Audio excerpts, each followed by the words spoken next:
One question, caller. Hey, what's up, Yvette? What's going on, Antonio? You know, we got her in the show, and I'm going to ask you about something that I did a video on that happened this weekend, which is the Women's March. You know, I'm not going to let you slippery fish out of this. We almost got out of this. I'm a greasy rat, Antonio. I want to know, I kind of took my position on it. My question to you is should black women have been out there at the Women's March? And then I also want you to chime in, and for all those that didn't see it, Sandy Darity released a woman's wealth report and showed, you can see that on your web, and it showed that the typical black woman with a college degree is worth negative $11,000. That's what his report showed. And I want you to chime in on how that ties into the Women's March in your view. Thank you. I mean, my thing is, how you worth negative $11,000 and you in solidarity with white women? Like, and these are college women. These are not like it's like having no wealth versus being negative, right? So poor black women who didn't go to college have no wealth. If you went to college, you negative because you got debt from college. But you're in solidarity with the women who inherit money from white men. You're in solidarity with the women who have white brothers, who have white uncles and sisters and all that. But you're not making demands of them. And who voted for Trump. Yes. And who voted for Trump. And you're not making demands of them. You're not making demands of anything. You just saying we here. So we saw a lot of black women. Go ahead, Antonio. And just to flesh that out, so everybody understands, the CNN exit poll showed, and I said this in my video, is 52% of white women voted for Trump. 93% of black women voted for Hillary. So basically, the main reason that Hillary lost the election is white women voted for Trump. A lot of people expected for the turnout to be like 65% to Hillary for white women, and they just went in the polls and voted a whole different way. And I guess, should black women be mad at white women? It should have shown up yesterday in terms of, hey, you're the reason she lost. Yeah, because black women, like, whether or not I agree with them or not, right? Black women did their job in terms of voting for Hillary. Yes. Black women did their job in terms of voting for Hillary. White women were like, nah. And part of the reason they did that is because they benefit. Like, they're thinking about money. They're thinking about the estate tax. Who's going to protect their capital? My daddy going to die, or my uncle, and that, I'm going to have some money. All of that stuff. Like, that's not in our cards. So they shifted. Like, enough of them shifted to be like, well, to make Trump victorious. Right. Like, they didn't think about that.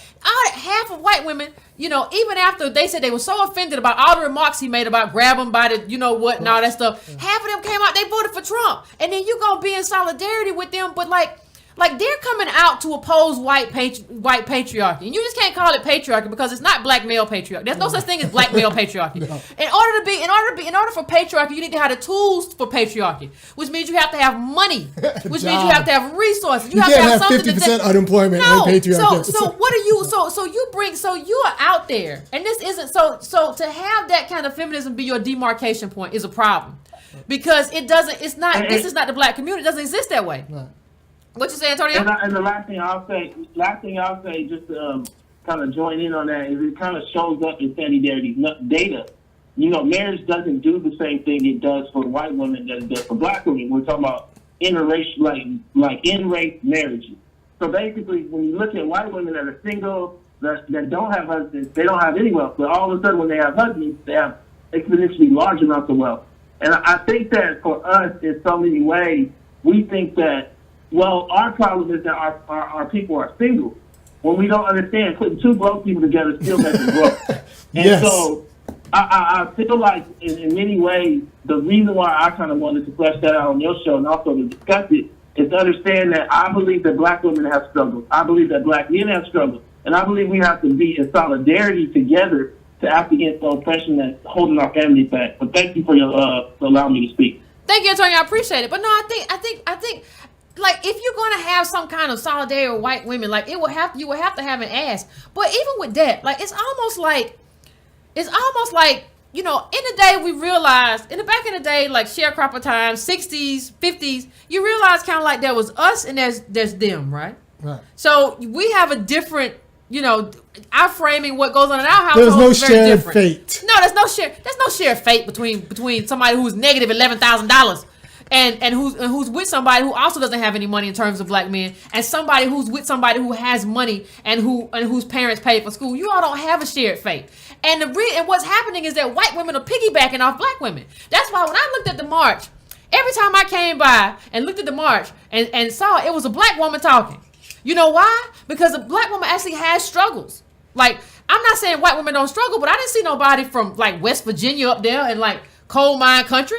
I didn't see none of like, so you just have a bunch of liberal white women. They don't really have struggle. So what they do is like they put the black woman up there on stage. But here's the deal: those black women were not asking for reparations. No! They were not asking for affirmative action for contracts for black businesses. They were on some "I am woman, hear me roar" stuff. Right. That's So not nothing. that's a lot of black people in a prime position. And they weren't saying, "Look, if you want us to come to the march, when last time I seen you show up at a Black Lives Matter march?"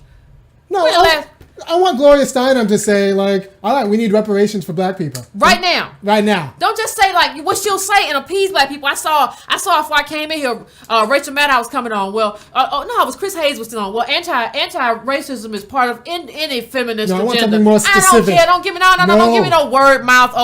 Gloria CIA Steinem. I don't want that. You got to give me something specific that you're going to advocate for on behalf of African Americans, and you'll find that's not going to happen. And so you'll find that like people say, well, Yvette, what do you think of the women's march? I'm sure there were a lot of good-hearted people there who want to do the right thing. But I mean, if you want to know, like, I wasn't there. Like, so because these women have, like, as a group, haven't shown me that they're in solidarity with me in any kind of tangible way, and that's important. Tangible. We're not the same thing. Like you go home and you mad at your husband. Like, well, it's the women's and we was together. Well, he don't have nothing.